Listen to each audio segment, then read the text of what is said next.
Welcome. Thank you all for joining us. I'm Laura Ferguson, the Senior Curator of History at the High Desert Museum, and I'm so glad that you're here with us this evening. I'd like to begin tonight's program by acknowledging the Indigenous people whose homeland we're on and their ongoing relationship with and commitment to this place. The High Desert Museum sits in and shares stories of what was, is, and always will be the Indigenous Plateau. We're in the homeland of the Warm Springs, Wasco, and Paiute tribes, known today as the Confederated Tribes of Warm Springs. This land has long been a dynamic crossroads, a place where many Indigenous people traveled, gathered, and traded. We extend our respect and gratitude to the Confederated Tribes of Warm Springs and all of the Native communities who have lived here for thousands of generations and continue to thrive here today. We recognize the strength and resilience and sovereignty of Warm Springs, Wasco, and Paiute people, as well as Native people throughout the Indigenous Plateau, who have long been and continue to be stewards of this land. We are honored to collaborate with the Confederated Tribes of Warm Springs throughout the plateau to share the stories and knowledge of the Indigenous Plateau. Tonight's program is a panel discussion with the individuals featured in our exhibition, Carrying Messages, Native Runners, Ancestral Homelands, and Awakening, which runs through Sunday, April 3rd. During tonight's program, the panelists will share some of the meanings running holds in their lives and the ways that it connects them to the land and to their communities. Through working on this exhibition, I've been so grateful to talk with and learn from tonight's panelists, and it's my pleasure to introduce them to you all. Jordan Marie Brings Three Horses Daniel is an outreach and project manager with UCLA. She's the founder and executive director of Rising Hearts, an Indigenous-led grassroots group devoted to elevating Indigenous voices and promoting intersectional collaborative efforts across all movements with the goals of racial, social, climate, and economic justice. Daniel is working on several film projects and recently co-directed the film Run to Be Visible, a beautiful and powerful film that features another one of tonight's speakers. Lydia Jennings is a postdoctoral fellow at the University of Arizona.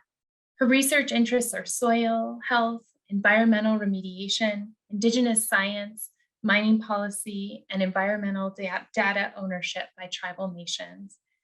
Jennings marked the completion of her doctorate with a 50-mile run that celebrated 50 Indigenous scientists and knowledge keepers, as featured in the film Run to Be Visible. Ardis Clark is an educator and a student advocate working for change for youth in Warm Springs. Clark has used movement in her classes to give students an outlet and to help them realize their strength. Clark is part of Native Women Running online community. Christian Gering is a multimedia artist and a professional ultra and trail runner for Solomon. His creative inspiration is linked to his passion for movement. He recently collaborated with Janji, a socially conscious running clothing company dedicated to fighting the global water crisis. Gering took part in their artist series kits for the American Southwest. And he also was one of the illustrators and graphic designers for the exhibition Carrying Messages. Thank you all so much for joining us this evening. In terms of the format for tonight's program, I've prepared some questions to kick things off, and then we'll open things up to questions from the audience. If you have a question you'd like to ask, please type it into the Q&A box. I'll select questions from those submitted and ask them of our panelists. And if you run into any challenges with Zoom, feel free to type a note in the chat box and we'll try to help. So thank you so much. And with that, I would love to turn to our panelists. First off, will you tell us a little bit about yourself? I mentioned a few things in my introduction, but how would you like to introduce yourself to the group this evening?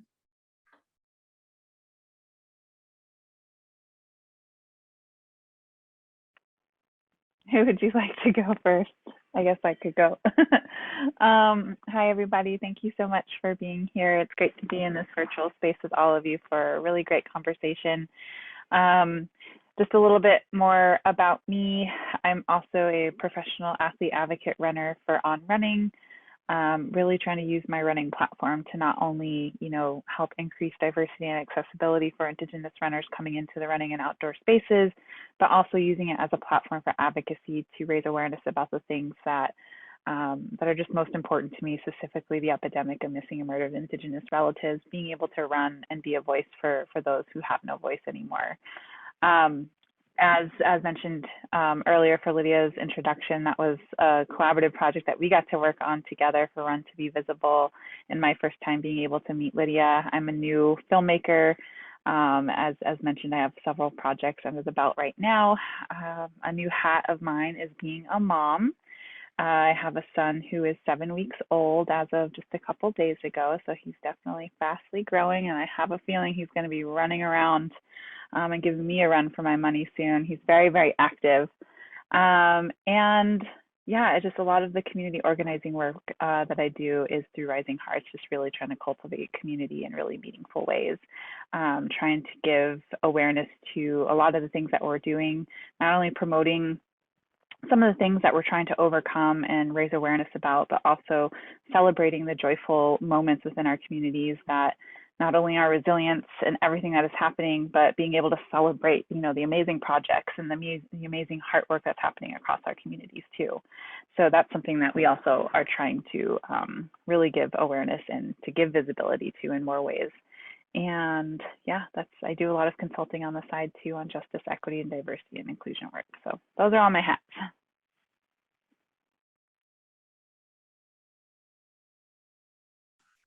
I can go next. Ardis Clark, I'm not very far from the High Desert Museum. My first hat is a mother. I'm a mother of 4 beautiful children, ages 10, 8, 5, and just turned a year old. So definitely super busy. I'm a 3rd generation educator, like Laura said. My grandpa did a lot of work at the national level and at our state level. And my mom was a fantastic role model for me, being the principal of our school here in Warm Springs for over 20 years. Huge shoes to fill, but I'm definitely up for the challenge. It is my 16th year being an educator, my 12th year on the Warm Springs Indian Reservation. I'm hoping to be in a leadership position soon. I do have my administrative license and just waiting for my shot.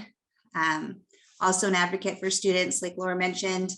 I am the chairperson for our education committee here for the tribes. And so having that hat lends me to be on various state committees to be that voice at the table for our children, seeing a need for it every single day that I go to school. And yeah, I guess that would be a little bit more about me. Welcome everyone, happy to be here. You can go next. My name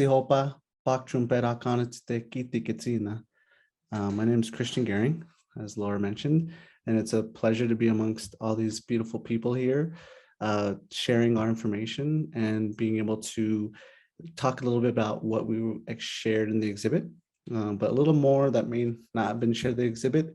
As Laura mentioned, I am a professional ultra mountain trail runner. At the same time, I'm also transitioning out of that type of work or out of that type of pursuit and actually putting a lot of my things towards my artistic and creative endeavors. And I'm very appreciative that the High Desert Museum was able to bring these 2 things that I've loved for a while into a project like this to design the visual language for the exhibit.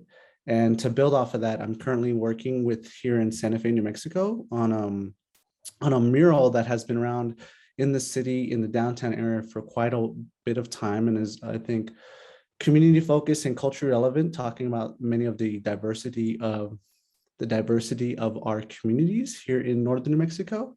So I'm working to restore Gilberto Guzman's multicultural mural that will be shown in the New Mexico Art Museum, and doing a lot of other numerous art and community focused projects. A lot of things coming up here in the summer that will be with other artist collectives such as Alas de Agua Art Collective.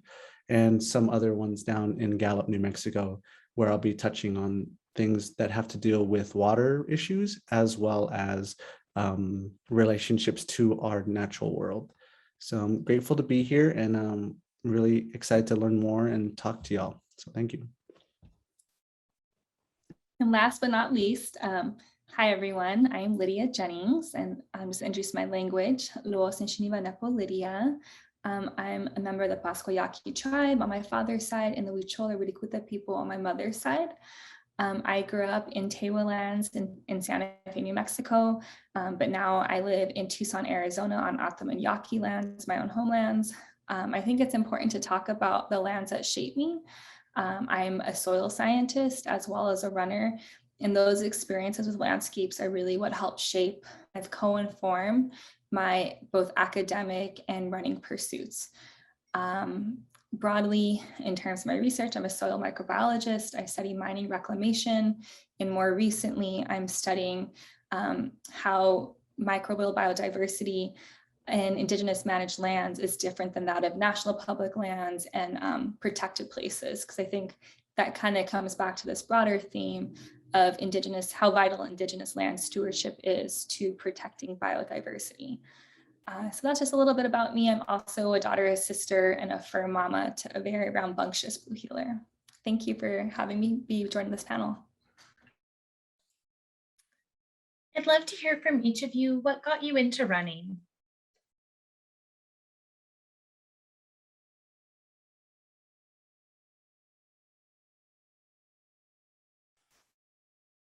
I can start. Mine was kind of pretty simple. I grew up here on the Warm Springs Indian Reservation in Central Oregon. I lived probably about 12, 15 miles out of town. We had a very small subdivision. Houses were very spread apart. There was not a lot to do. We didn't have a basketball court. We didn't have anything really out there. And one of the things that my dad always did from the time that I can remember is put on his running shoes and run. And where we live is so beautiful. There's open hills and sagebrush and juniper trees. And so as a girl growing up, I strapped on whatever shoes that I had and I went with my dad and we would run. We had a trail that went from our house down the road, and there was a dirt road, and then it went across, and then it went up to a highway, and then we would run back. Or we had another place that we would run, which is right along a very small river that we had, and my dad would let me drive. So then of course I'm going to go, right? Because I'm only 10, 12, and he's going to let me drive this little car going 2 miles per hour, taking turns with him. And so we would go run along, and we would run to a Rattlesnake Springs, which is a springs right near our house. And we would get some water from there as well when we were done, and drink when we were done. And it was just a really special time with my dad also.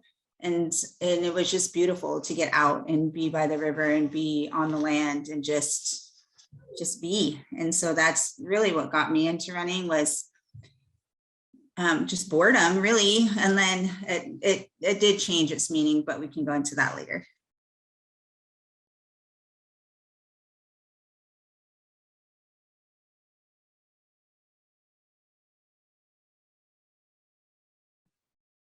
I can go next.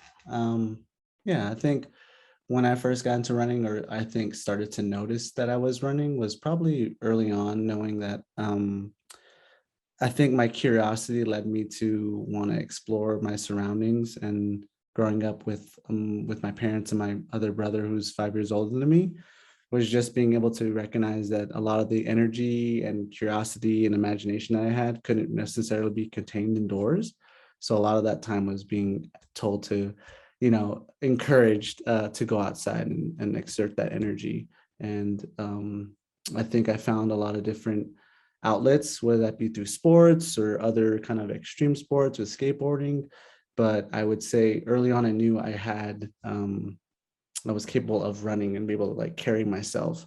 And I think I relate that back to learning that from my parents, both my mom and dad, kind of discussing and sharing with me early on that to be able to carry oneself is to be able to be self-reliant. And that, I think, much as that's like a very adult version now, but like early on, it was like just how you can take care of yourself if you were to get lost, or if you were to needing to get back home, how could you get back home? So growing up, I actually grew up in Las Vegas, Nevada. So I have a very urban experience of being an Indigenous person, but my parents always kept shared with me that it's important to know where you're at in relation to where you live. So, growing up in a city environment like that, being able to ride my bike or go for a walk and meet up with other people is important to know my sense of direction, even though there may not be natural landscapes. So a lot of that was tied into being able to be self-reliant and also observant of the things around me. And as I've gotten older, I felt that with running, it just naturally clicked for me because it gave me a sense of direction, in the physical sense, but also towards like where I can get at in life, where can be self-reliant, where I can also find direction and a sense of purpose. So thanks for that question.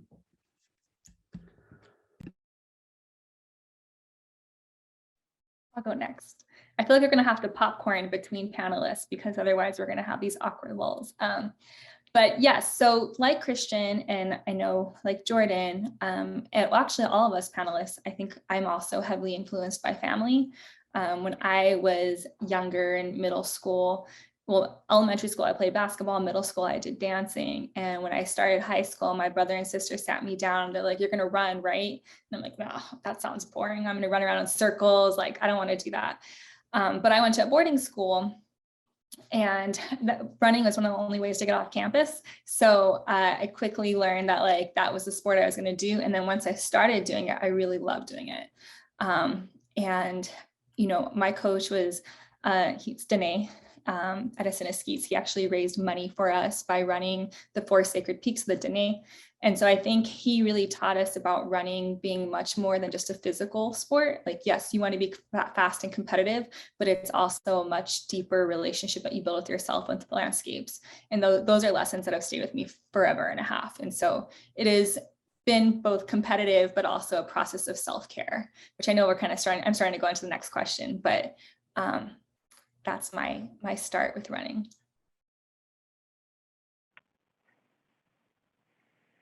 And much the same, it's always that family it comes down to that brought me into running. I'm a 4th generation runner. My great grandfather was a long distance runner. My grandfather was middle distance. My mom was a sprinter.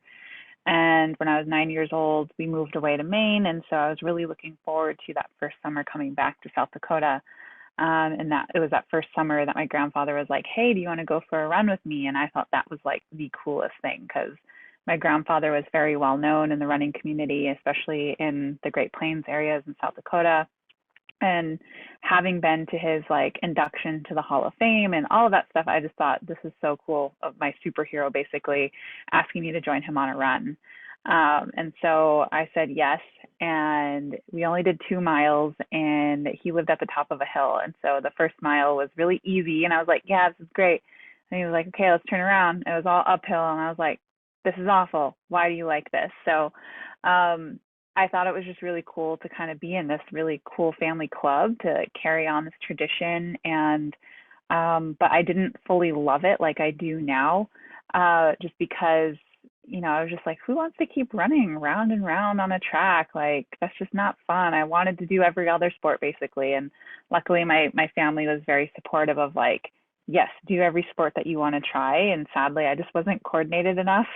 And naturally, running was always my strength in any of the sports that involves running. So I kept with it throughout, middle school, elementary school, and high school.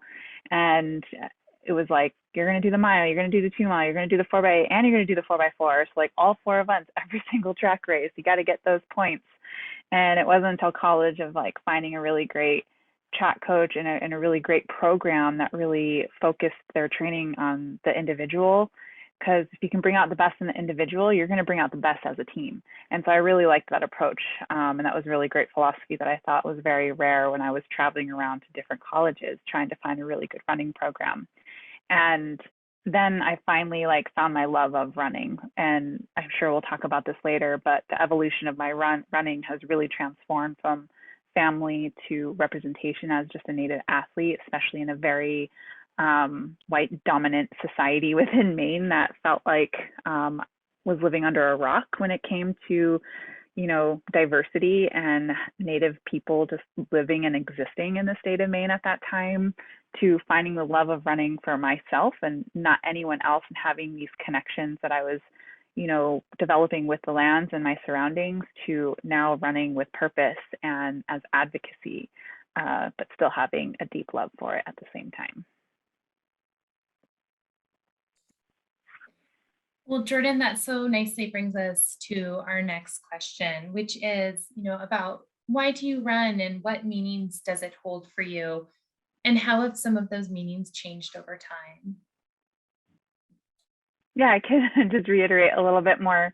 You know, running was for family. You know, I wanted to carry on this tradition and carry the Bring Through It horses family name in the running community.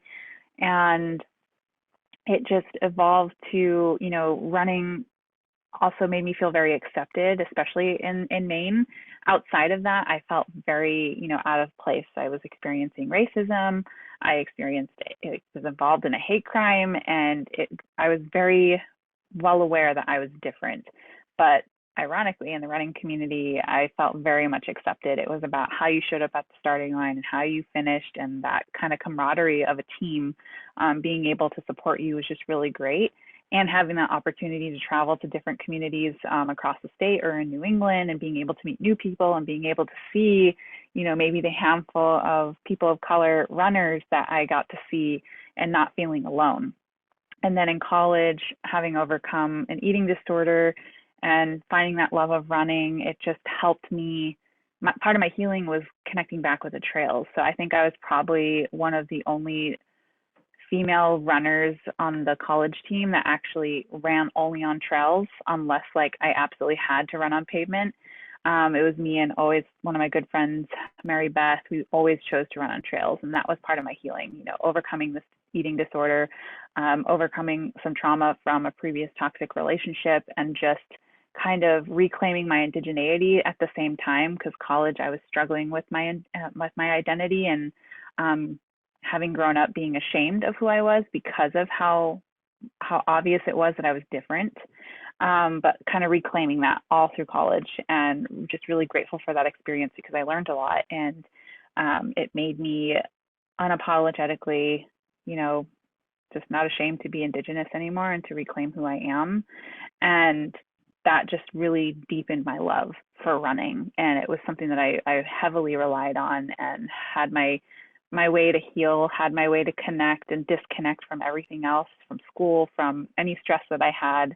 And it was just a place for me to feel my absolute best self. And then in 2015, everything kind of changed as I was living in DC, to running as a form of advocacy and awareness about what's important to you. And then everything really changed when the Standing Rock Youth ran from Standing Rock to Washington, D.C., and we helped organize a Run for Water rally for them, to welcome them to Piscataway lands and to help, you know, stop the Dakota Access Pipeline. And they really inspired me to not only be a voice, but actually be more proactive in how we can take action. So that's when I became a community organizer and started intersecting the two a lot more. Is like, man, if these youth are running over 2,000 miles to raise awareness of something that is so important, and putting their bodies through this, and especially little ones who are just learning how to walk, to elders doing all of this, then I need to hold myself more accountable and to do more.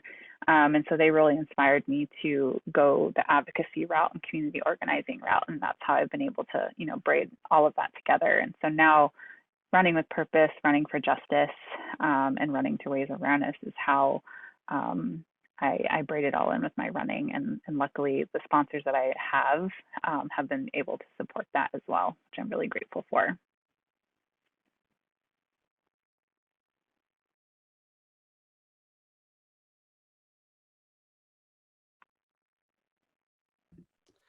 I can go next. And just to clarify, it's like, what is it meant to us as we've kind of gone throughout our lives running? Yeah, it's what meanings does it hold for you, and how have some of those meanings changed over time?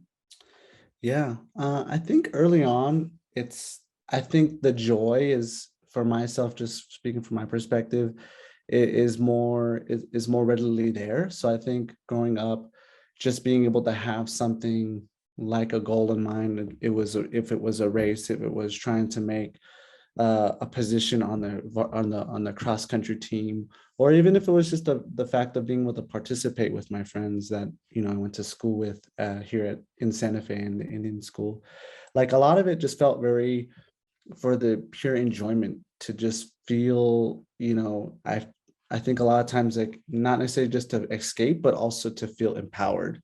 Because a lot of times I can reflect on, experiences where it was used as a tool to help me process and reflect upon things. Yet at the same time, the majority of the time I felt was for enjoyment, is for the act of doing it. And the act of doing it a lot of times can get caught up in what does it mean? How does it really help?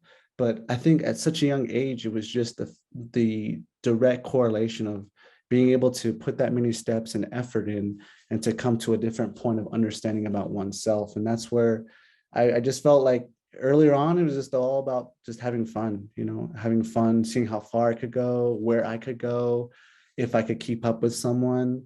And then as I've gotten older, towards my collegiate years, running for Fort Lewis College in Durango, which is a Division II program. So we still have a pretty competitive, I would say, competitive environment.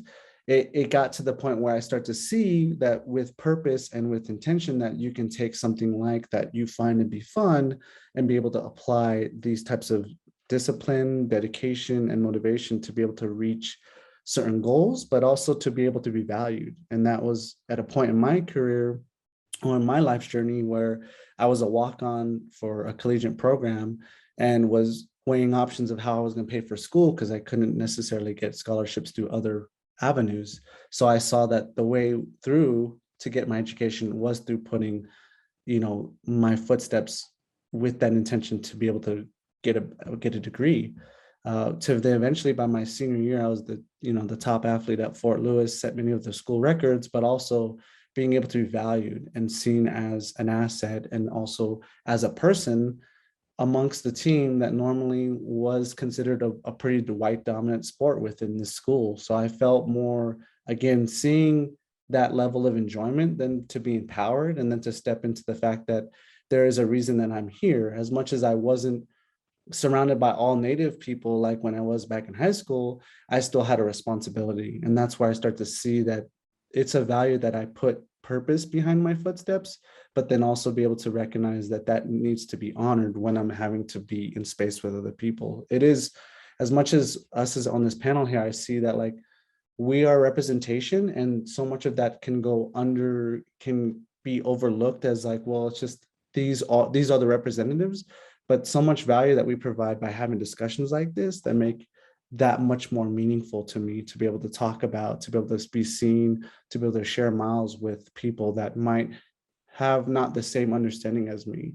But at the same time, a lot of it, when I hear stories, is that it's all for the enjoyment. It's for the things that it gives back as much as it takes, because running is not just about being able to be given something, but be able to give to be able to give your effort. So it's gone from enjoyment to, I think a lot of times very focused, competitive. And then now it's gone into a place of really trying to redefine what is my relationship to running. As I'm 30 and a father now, I'm trying to figure out where my intention is for the next 10 to 20 years, because there's a certain point as I've approached my life as what else can I do with all this energy that I'm building when I'm on my run and when I'm setting new goals and perspectives on things.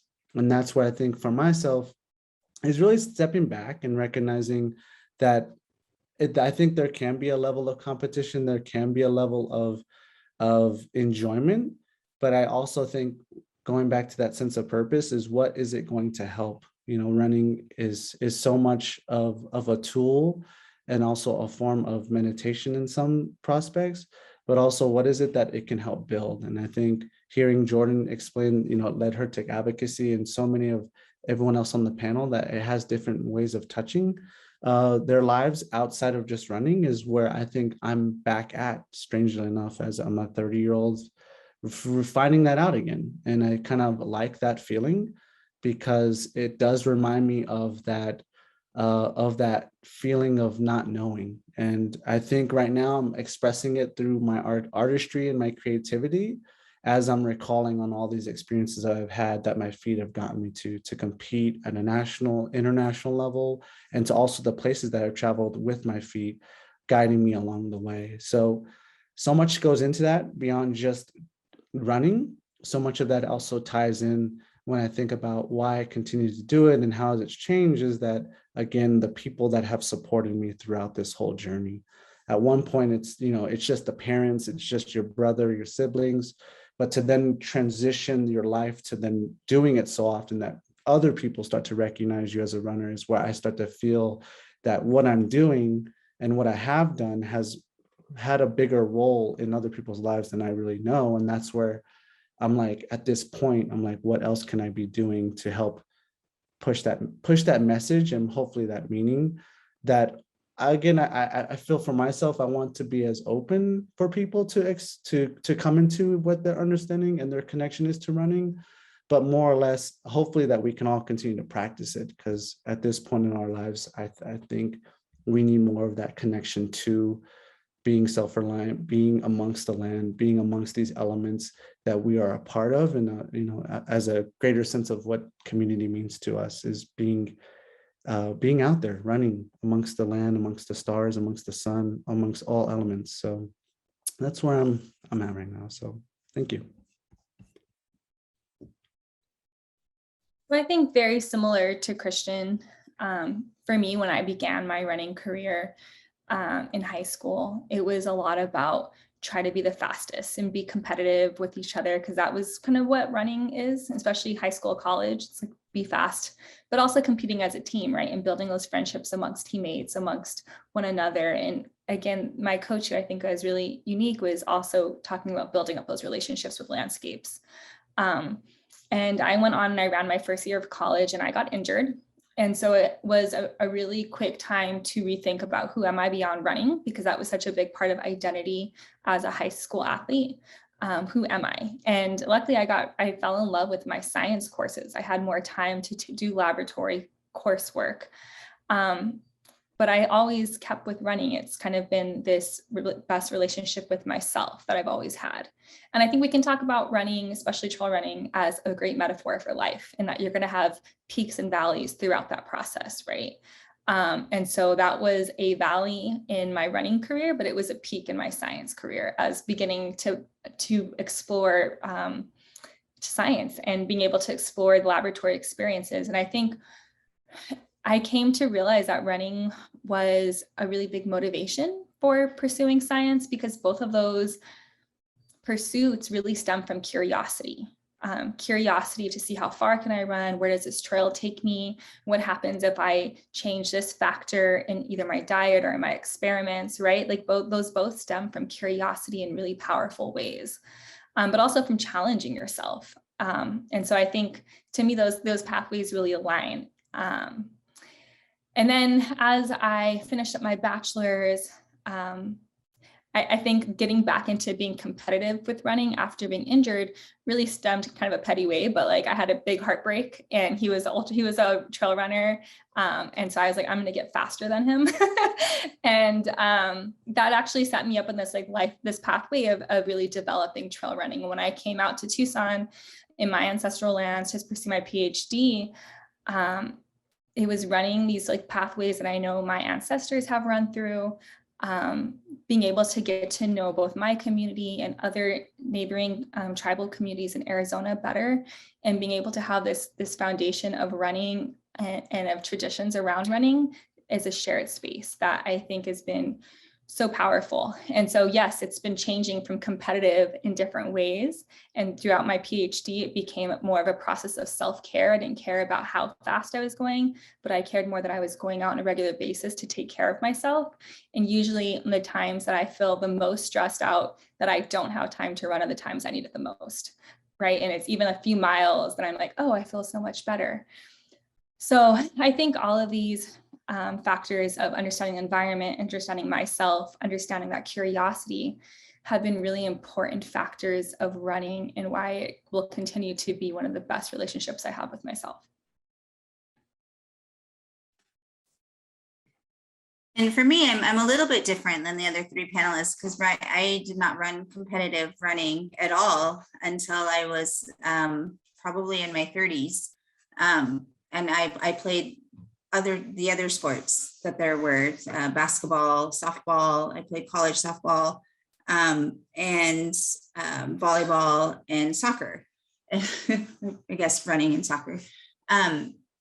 But I have always run. I've always run, and I wasn't sure why I always ran, but it made me feel good. And then it wasn't until I had some kind of major life changes in 2017. I had just had my third child, and I needed something.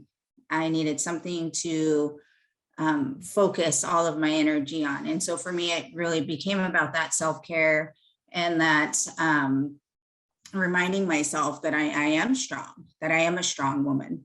And so I just started running, and my goal was to run a half marathon, which I had never run that far ever in my life, under 2 hours. And then hearing these stories of people like, oh, that's really difficult to do. Probably not for these three, but and then being able, and then I did it. And I ran 2 half marathons before my baby was 1. And then I ran a marathon just after his first birthday. And it was amazing. And I did it more for my mental health than anything else. And I also run, like, working for change and equitable outcomes for our students can be really, really frustrating at times. And so it's a really good stress relief also for that. And it's like, I can think about the things that I need to say, kind of like the meditation that Christian was talking about. I need to work through what needs to be done. I can have that end goal and really work through it all in that space that I have with 4 children, a partner, and everything going on in my household, 4 dogs, it's a lot. And so it's really important for me to take that time. And just like Lydia was saying, even in the times that we feel like there's not enough time to do it, that's when I need it the most. That completely resonated with me. It's sometimes I will go out running at 9 p.m. just because I need to get it in, but that's the time I have. I'm often up at 5:30 in the morning to get it in before the day actually starts, because it is important for my mental health. I also run to show the kids working in a school I work at, Warm Springs K-8 Academy. We have 600 students. We're completely reservation bound. We're 99% Native American. And I run because life is hard, right? Life is hard for everyone. But life is really hard for some of these students. And so it's just an outlet. So I have my students, I teach specials. I teach a 5th grade specials class every day to 4 different 5th grade classes. And lately I've been having them go out and rerun a mile. And so I connect it to school, because I say, even if you only run 1 mile 1 time a week, if you work hard and you want to be better and you set a goal, whether it's to be a little bit faster, whether you're running or walking, or to get 4 laps in this time as opposed to 3 laps, if you work hard, you'll make a difference, even if it's only 1 time a week that you do it. And I connect that to academics. If you work at home on your reading or your writing or your math, even if it's 1 time, you're going to get better at it. And so I'm trying to make that connection and have that goal setting, but also showing the kids that there's an outlet, that when life gets hard, this is one way. And even if it makes a difference for 5 kids, I have a middle schooler kid right now that's like, oh, Miss Clark, I remember when we ran with you, and I love running, and he tells me all about his running now and how important it is for his self-esteem. Like, that just makes my day. So I want to give kids as many outlets as they can, because it's really important, I think, for mental health, that kids have something, whether it's running, whether it's, we also did yoga in class. I had my students do yoga with me, and I could just say the in and out, and they would breathe with me and do the different poses. And I loved it. But as long as they can latch on to something and realize that something always can make it better. Life is not always hard, and to remind them that, just like it does for me, that they're stronger than they think they are, and that they can handle these hard things that life throws at them. Excuse my kids in the background.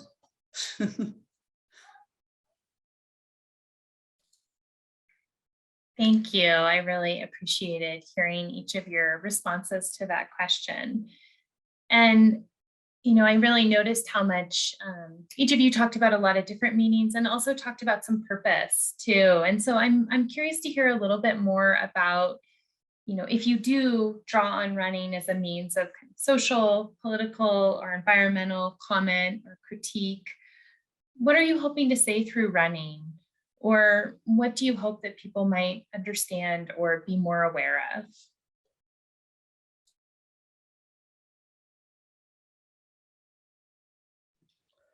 I can go first. I think we've all a little touched on it a bit here, at least of what I think I heard from Lydia and Jordan, is that representation, right? When I think about that word, I'm like, I find it to be an empowering thing. At the same time, it also leaves me feeling a little bit like in disbelief that we need to be represented. And what I mean by that, I know it sounds controversial or it sounds confusing, but I guess it's like within our communities where we come from, we have such a long history of this type of movement, of this type of practice, and this type of belief that our bodies are meant to move in a way to connect us to community, to connect us to stories, to connect us to purpose.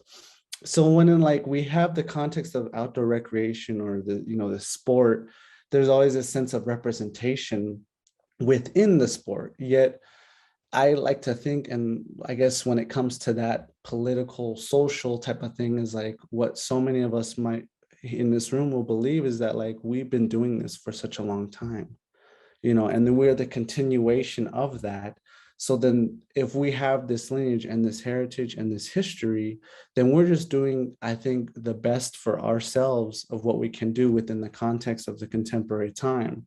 It just so happens that we have to be able to speak a little louder and be able to show up in the spaces like this to tell people like, we're still doing this. And I think more or less, I find it to be so ingenious and creative that amongst all of us here in this room, that we all have these different perspectives on how to use this running as a means to tell a story. And that's like the beauty of running, is because we are literally breathing in these knowledge, these stories, these experiences, whether they be good or bad, passed down from our family or shared from someone else. We take that in, and then we literally put that into rotation, and we put that into motion, and we take those steps to then be able to share out whatever gift that is, whether it is, advocacy around the missing Marine Indigenous women's epidemic, or if it's around, soil practices, or if it's just around someone reclaiming their self-space and their self-love. Like, that's such a thing that it could literally work for a lot of different things. But when it comes to representation, is that I just think sometimes that word and that understanding can be a bit vague. And I think for Native people, we have such rich and enriching understanding about what running means to us. That's why we're able to tap into these types of things, to these types of aspects of running, and why it becomes that much more beautiful when we have that meaning behind it. And then the other thing too, within representation, is to be seen on the trail or to be seen in a public space as a brown person, is also to recognize that we potentially could be a target, or we also could be seen as other. And that is not always the case for anyone who shows up into a running type of dynamic or a running space. If you're a non-person of color, you may never have that understanding. If you're running out past 9 o'clock, which some of us mentioned here, and you're wearing certain clothing, or you're not in a specific area that you're not accustomed to, there's a potential for danger of violence. And that's sometimes not taken into account when we talk about representation. So that's sometimes where I think about bodies, brown bodies, Black bodies, people of color in motion and doing these types of things that we have long ties and history to, while also recognizing that there are potential of conflict of us being able to express ourselves because of certain institutions, of certain systems, of certain beliefs that there potentially could be a butting up against that of how we choose to express ourselves. And I think about that within how we choose to migrate. You know, a lot of what I've reflected on as a second generation immigrant from my father's side, knowing that this land base has been in connection. You know, it's called United States of America, but it is the Americas, if we have to call it that. We recognize that people have migrated to and from the North and South for such a long time. And for me as a brown person to run in Santa Fe and to feel all eyes on me because I'm one of the only brown people on the trail at this time of the day, sometimes is alarming to me, because at one point this was a migration pathway and a place of transport, of story, of song, of purpose.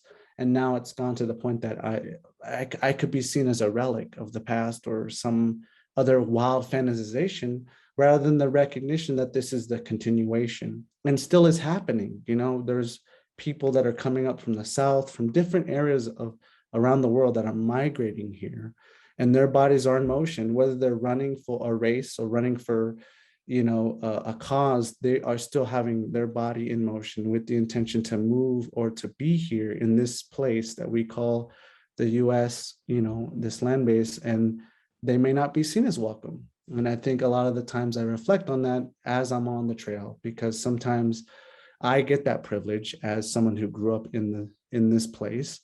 And also I'm able to maneuver and to figure out how I can get around certain obstacles. But I also do recognize that that path that I've taken, another fellow person that looks like me and may have a similar background as me may not be able to navigate that obstacle because of the certain institutions, systems, and ideologies in place that keep us from feeling confined or feeling restricted.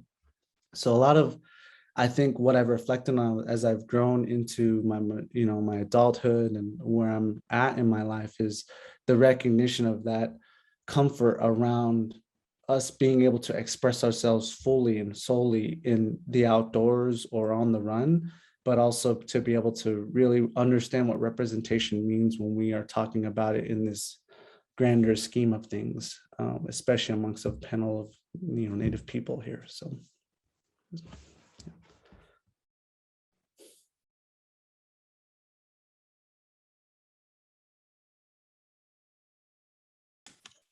I would kind of go along with the like positive representation as well. You know, when you Google Native American, a lot of the Google images that show up are, and it's actually transformed a little bit from even just a few years ago. But a few years ago, when you would Google Native American, you get a lot of black and white images of what we used to look like in the past. I Googled it just to check again right before this panel. You Google Native American now, and you still get some black and white images, but you get a lot of powwow pictures. But we are definitely more than that.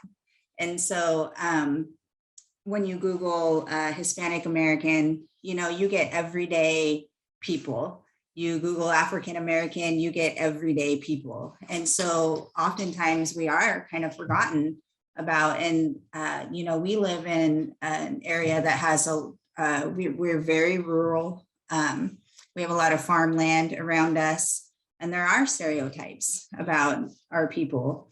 And so one of the things, the Warm Springs Indian Reservation also has a very major highway that's heavily trafficked. And so I am always so proud to run along that highway to show all of the people that may have certain stereotypes of our people, like, hey, whatever you're thinking, and I know it's not everyone, but it's just for those few that may have some negative visual of us. to show them like, hey, look at me, I'm strong and I can run kind of fast. But it's just being out there and being able to run along that highway and just show the world and just be present, that there's so much more to us than what is often portrayed. So.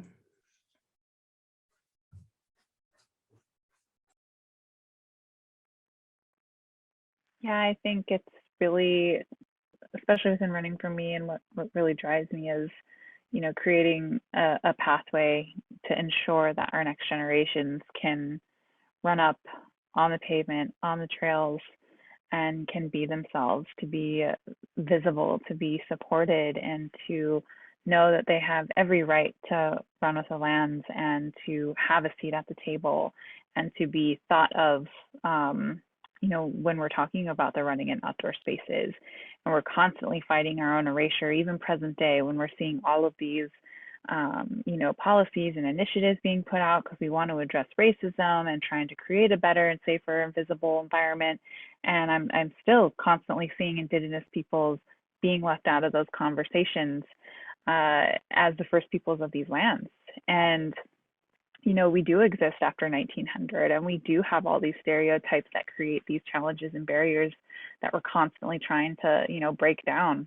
But luckily, I always like to have things end positively, but that's all changing now. We're starting to see representation within film. We're starting to have more Indigenous teachers, more Indigenous authors, and hopefully all those books are going to be implemented in, our school systems, because those are the stories, those are the histories that we need to be learning, not the cherry-picked histories that are in the textbooks today, because that paints a certain narrative and picture of who we are as Indigenous peoples. And historically, we've always been runners. We've been messengers. We've been, we use running as a form of prayer. We use running to celebrate. We use running to run our prey to exhaustion.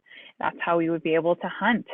And it's what connects us to each other in our communities. And I think that's something that's really important to me, is making sure that Indigenous peoples are always seen within the running space. And one of our initiatives through Rising Hearts is our Running on Native Lands initiatives, to really help raise awareness about land acknowledgements and to have race directors, especially when they're non-Indigenous, to collaborate with the local Indigenous communities in creating and implementing land acknowledgements, to offer comped race entries, to use a portion of the funds that have been raised through registration fees to be donated back into programming or into, the tribes, however they see fit.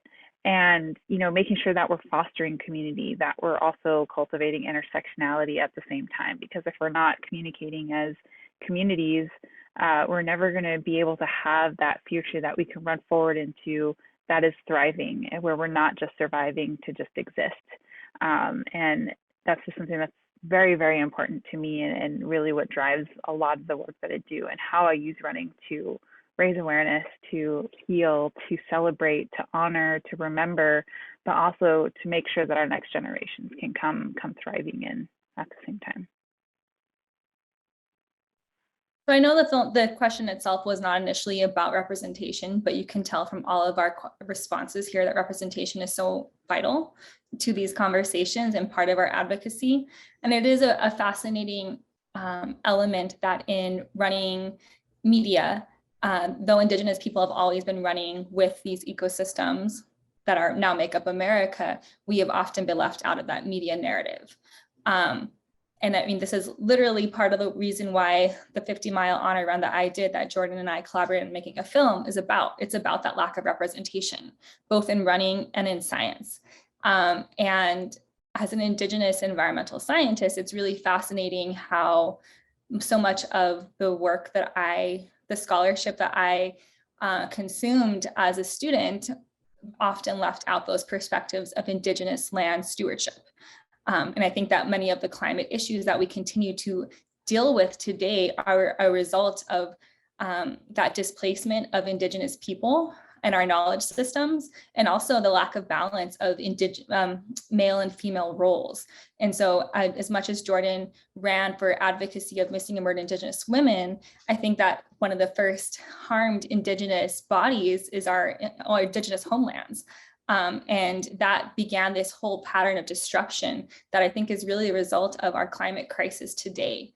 And so when I think about the things I run for and that, literally dedicating my life to and as an environmental scientist and the messages I want to leave for future generations is about restoring those connections to our sacred ecosystems, our air, land, water, soil, and to one another and our non-human kin.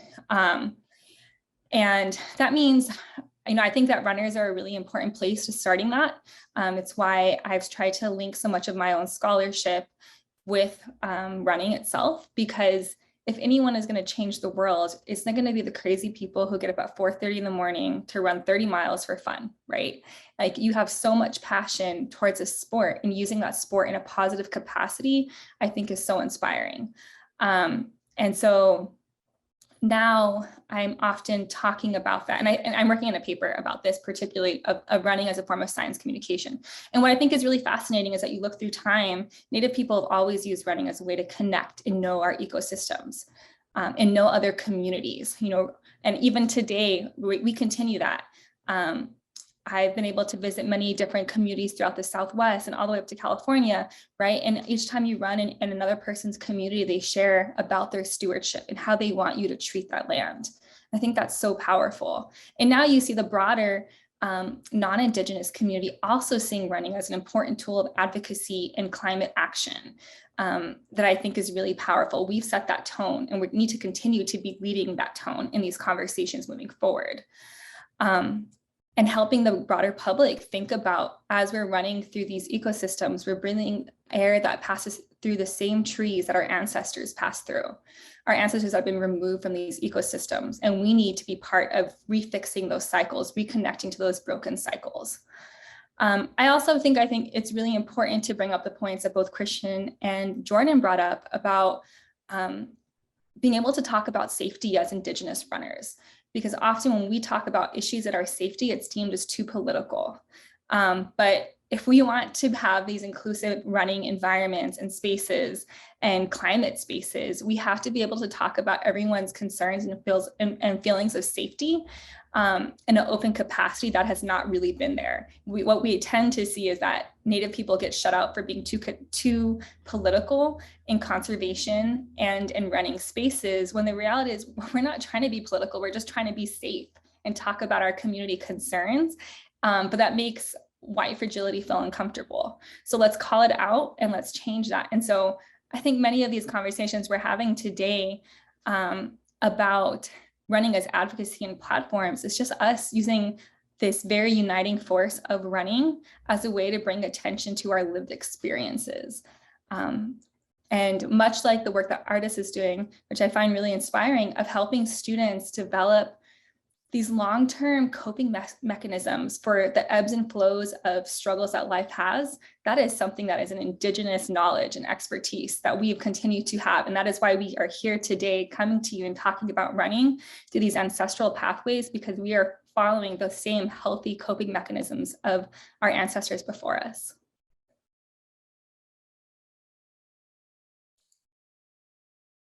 Thank you so much to each of you for those really powerful and moving answers. And that really brings us to the final question for each of you. As we reflect on tonight's discussion, what steps do you hope folks will take? How can we get involved and be allies?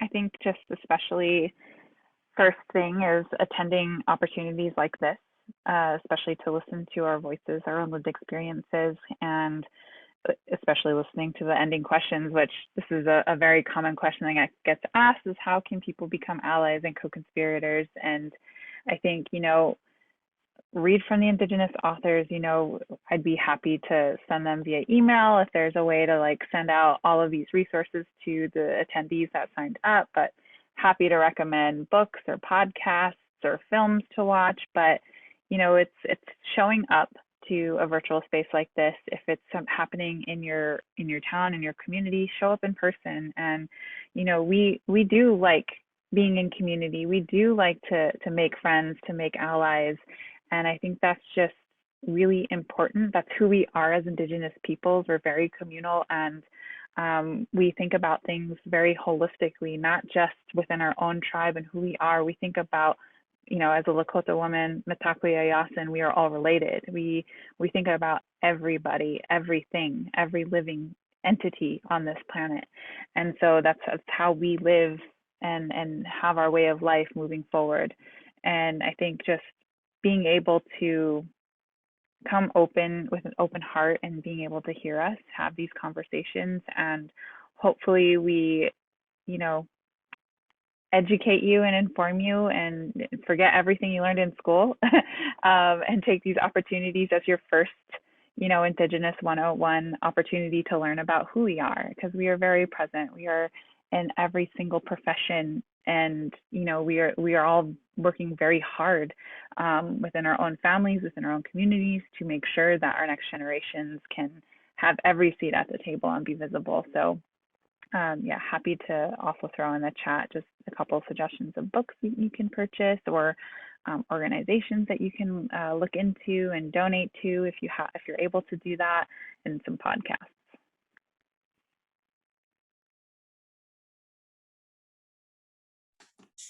I think one thing that people can do also, no matter where they live, is to look up the recognized tribes, the federally recognized tribes that are near you, and learn about them. Like Jordan said, forget about what you read about in our history books. When I was younger, I would go look in my social studies book and be like, oh, it's Indians of Oregon. And I would look for hours, and we were never in there. So that was so confusing to me. So I was always thinking, do we not really exist here?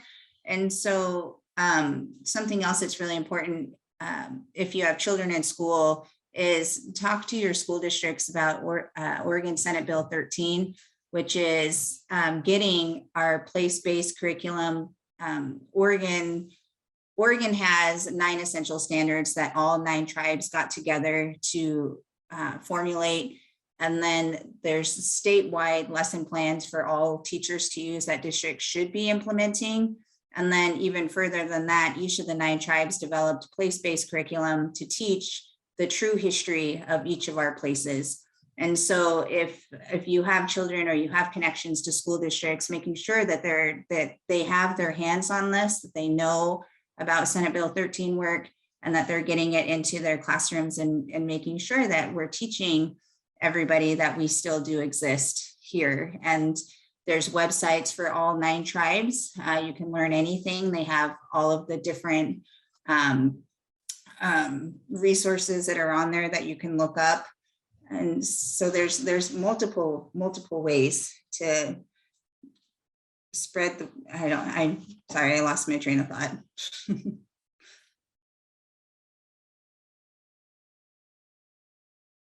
Yeah, I mean, I think all of us as the broader public are in the process of unlearning and relearning, right? And so I think obviously the most basic thing you can do is be learning about the Indigenous lands that you're on, but also learning how they steward, how they talk about our landscapes, what are the political issues that are important to them, how you can support them as a co-conspirator.